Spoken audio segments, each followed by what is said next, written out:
मित्रों, आज हम आपको भगवान शंकर और माता पार्वती की एक ऐसी कहानी सुनाने जा रहे हैं। जो कहानी तो भगवान शंकर और माता पार्वती की है, लेकिन उसका दुष्परिणाम एक गाय को झेलना पड़ा था, जिसकी वजह से पूरी गाय जाति आज तक उसके दुष्परिणाम को झेल रही है, उस श्राप को झेल रही है।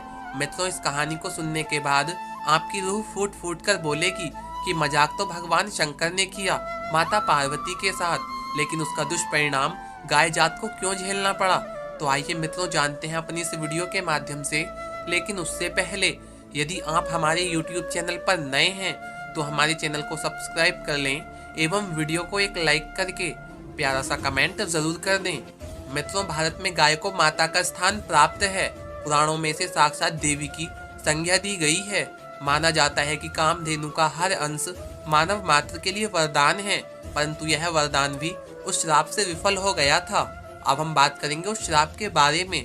मित्रों, एक बार की बात है जब भगवान शिव और माता पार्वती समुद्र के किनारे बिहार के लिए गए। इसी बिहार के बीच शिव जी के मन में एक शरारत आई। उन्होंने कहा कि देवी पार्वती, मुझे अचानक से एक आवश्यक काम आ पड़ा है। मैं कार्य पूर्ण करके अभी आता हूँ, आप यहीं पर मेरी प्रतीक्षा करें। असल में शिव जी पार्वती को परेशान करना चाहते थे। यही छेड़खानी पार्वती और शिव जी के दायित्व जीवन की सबसे अनमोल कहानी है। इसी कहानी को सबसे रोचक भी माना गया है। शिव जी की बात मानकर देवी पार्वती अकेली ही तट पर बैठकर उनकी प्रतीक्षा करने लगी। इसी तरह से शाम हो गई। उस दिन तीज की तिथि थी।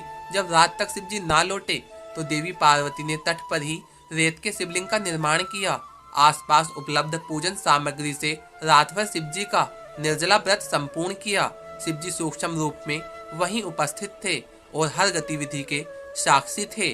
सुबह होने पर पार्वती ने समुद्र में रेत के शिवलिंग और पूजन सामग्री का विसर्जन कर दिया।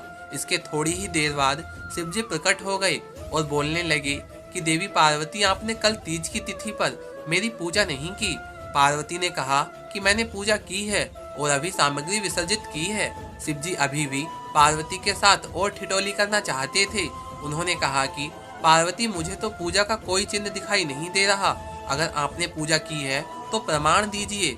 अब माता पार्वती भी समझ चुकी थी कि भगवान शिव उन्हें जानबूझकर सता रहे हैं, क्योंकि जो जगत की हर घटना का साक्षी है उसे प्रमाण की क्या आवश्यकता। देवी पार्वती भी इस हंसी मजाक का भरपूर आनंद लेने लगी। शिव जी की बात सुनकर माता पार्वती ने आसपास देखा तो उन्हें एक गाय खड़ी दिखाई दी। उन्होंने शिव जी से कहा कि ये गाय मेरी साक्षी है, मेरे पूजा करते समय यह उपस्थित थी। शिव जी ने गाय से पूछा कि क्या पार्वती जी ने पूजा की है। गाय ने ना में सिर हिलाकर मना कर दिया। शिव जी ने कहा, पार्वती जी, आप असत्य कह रही हैं, गाय आपकी गवाही नहीं दे रही।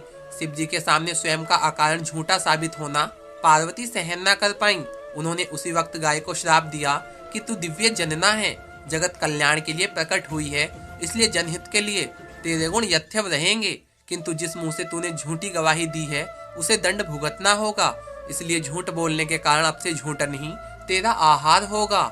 इस तरह से झूठ बोलने से गोमाता क्रोध की भागी बन गईं और आज तक उनकी संति अच्छा भोजन प्राप्त करने के बावजूद भी झूठे खाने के लिए ही बाध्य है। यह कथा हमें बताती है कि असत्य भाषण कितने गंभीर परिणाम दे सकते हैं। मित्रों, अब दीजिए हमें इजाजत और हम उम्मीद करते हैं कि आप सभी को हमारा यह वीडियो काफी पसंद आया होगा